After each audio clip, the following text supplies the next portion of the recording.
अस्सलाम वालेकुम, उम्मीद है आप सब खैरियत से होंगे। दोस्तों, एक महफ़िल में शिरकत का इत्तेफ़ाक हुआ, वहाँ पे ख़वातीन अपने हाउस सपोर्ट्स को डिस्कस कर रही थी।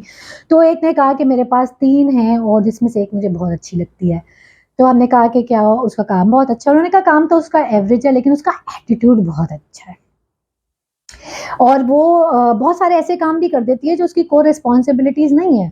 उसका काम मेरे बच्चे को सँभालना है, लेकिन अगर मेरा कुक ना आए तो वो मेहमानों को सर्व भी कर देती है और बहुत हँसी-खुशी कर देती है।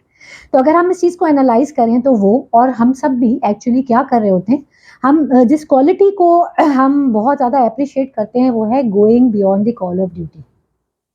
यानी कि आपकी जो कोर रिस्पॉन्सिबिलिटी है इससे ऊपर भी बढ़कर आप कोई काम करते हैं तो आप लोगों की नज़रों में आते हैं। अब आजकल के जो हालात चल रहे हैं, इन्फ्लेशन है, ऑर्गेनाइजेशंस की बेल्ट टाइटनिंग पॉलिसीज़ हैं, वो पैसे नहीं बढ़ा रही और जो है महँगाई आसमान से बातें कर रही है, तो इसमें फ्रस्ट्रेशन बहुत ज़्यादा है और नेचुरल है। हम बड़ी दफ़ा ये ऑर्गेनाइजेशंस में जुमला सुनते हैं कि भाई जितनी पगार उतना काम। अगर हम इस जुमले को एनालाइज़ करें तो देखिए इसमें गलत कुछ भी नहीं है। अगर आप उतना ही काम करते हैं जितनी आपको तनख्वाह मिलती है तो आप बिल्कुल जायज़ कमाई कमाते हैं, कुछ गलत नहीं करते। लेकिन फिर एक बात याद रखिएगा कि आपकी तरक्की भी उसी हिसाब से होगी, उसी पेस से होगी।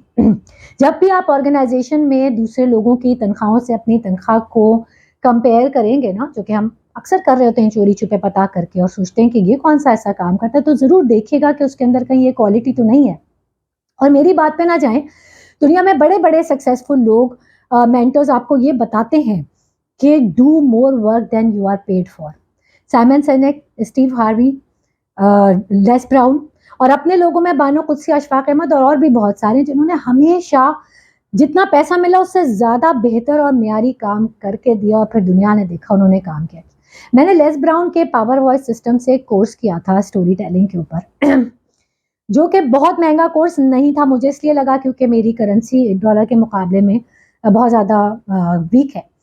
लेकिन वो एक नॉमिनल प्राइस का कोर्स था। अब उसके अंदर लेस ब्राउन क्या करते थे कि एवरी वेडनेसडे वो लाइव आते थे और तमाम लोगों के जितने अटेंड कर रहे होते थे, उनकी 3-3 मिनट की स्टोरी सुनते थे और फिर उनको बताते थे कि ये अच्छी बात की, इसको ऐसे कर सकते थे। उसके बाद उस स्टोरी को खुद रिफ्रेश करके बताते थे अपने अल्फाज में।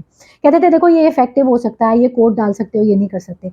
और उसी में अगर कोई कहता था देखिए उसमें सबका लेवल मेरे जैसा था ना तकरीबन, वो कोई बहुत हाई-फाई लोग तो नहीं थे, उनके लेवल के नहीं थे। अगर कोई कहता था सर हम एक बुक लिख रहे हैं, वो कहते थे अरे!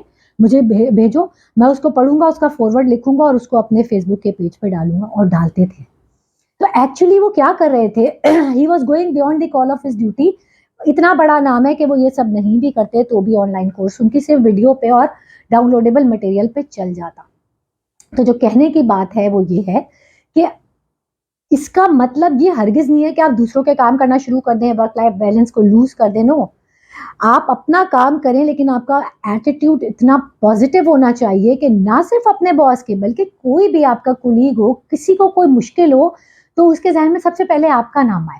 और आप वो छोटे-मोटे काम या इवन बड़े काम भी जो कि आपके डायरेक्ट अंडर नहीं आते, अगर उसमें आप कुछ हेल्प कर सकते हैं अपनी ऑर्गेनाइज़ेशन की, कुलीग्स की, तो ज़रूर करें क्योंकि going beyond the call of duty एक ऐसी कैरेक्टरिस्टिक है, एक ऐसा पावरफुल टूल है जो आपको लाइफ में बहुत आगे ले जा सकता है। मुझे सुनने का बहुत शुक्रिया। अल्लाह हम सबका हाफ़िज़ व निगहबान हो।